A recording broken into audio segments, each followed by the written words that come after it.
What's up, marketers? If you want some quick and easy things to try today on Facebook ads to drive sales and results, this is what I would try in 2023. Number one is advantage shopping. And now I actually recently did a video all about advantage shopping and all the things you need to know and my expert tips there. But advantage shopping is like machine learning on steroids. So if you're a media buyer who thought that there was a material difference between CBO and ABO, then you need to give advantage shopping a try. Now, we've tested and compared regular old ads, aka ABO and CBO, versus advantage shopping campaigns, and I'm gonna be honest, there have been many cases where advantage shopping won out in an incredible way. I've seen this as a great way to actually scale accounts over the last few months. With that said, I'm only seeing this be really successful with clients who really have an understanding of what type of creative works, they have some creative winners, and they're spending more than $30K per month on their Facebook ads. Number two is one that even I would roll my eyes out if someone else suggested it to me, so buckle up. But Reels and Stories only targeting. Now, I've seen for a few brands, especially if they have really dope TikTok style content that they want to run on Facebook ads,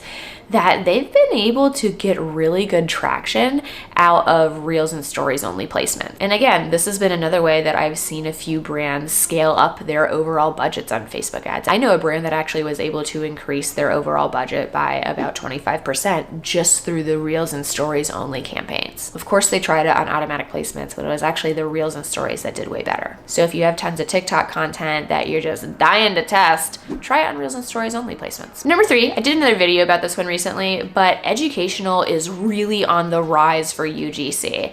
So instead of doing a problem solution style UGC that we've all seen a million times and are frankly really sick of, I would really focus on doing educational listicle type content, how-tos, tutorials, anything where you're teaching your consumer or your audience something instead of just trying to sell them something is candidly a must try right now. Number four is a public service announcement. The campaign structure of tofu, mofu, and bofu is out. Now, I have been teaching on YouTube for the last 2.5, almost 3 years, and some of my videos actually show this tofu, mofu, and bofu campaign style. I never use that anymore, so don't use it. Typically, I'm using a 3-campaign account structure with a retargeting campaign, a creative testing prospecting campaign, and a prospecting scaling campaign. And for many of my clients, we're now adding the advantage shopping campaign. So there are a few more ad campaigns in the mix these days, but no tofu, mofu, bofu. Just prospecting creative testing, prospecting scaling, prospecting retargeting advantage shopping,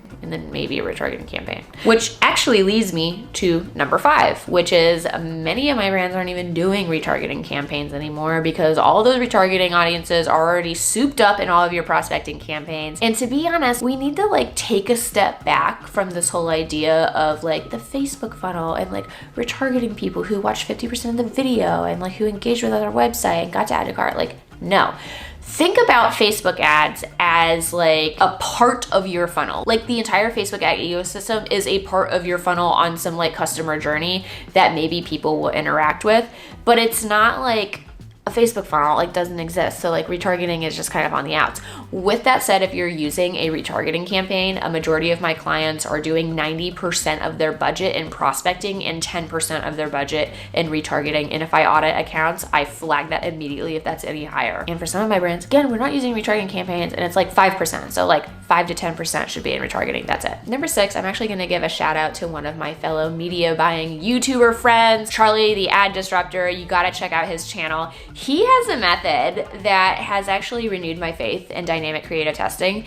And I believe it's the 3-2-3 method, where essentially what you're going to be doing is you're going to be using only 3 image or videos, 2 pieces of primary text copy, and then 3 different headlines. I actually think that the reason why dynamic creative testing has not worked for me in the past was because I was using up to 10 different videos and images, and it was just way too much. And I would load it with 5 different headlines and primary text options. I've tested out Charlie's method recently on a few bigger brands spending more than $300K per month on Facebook ads and some smaller brands that were spending less than $20K.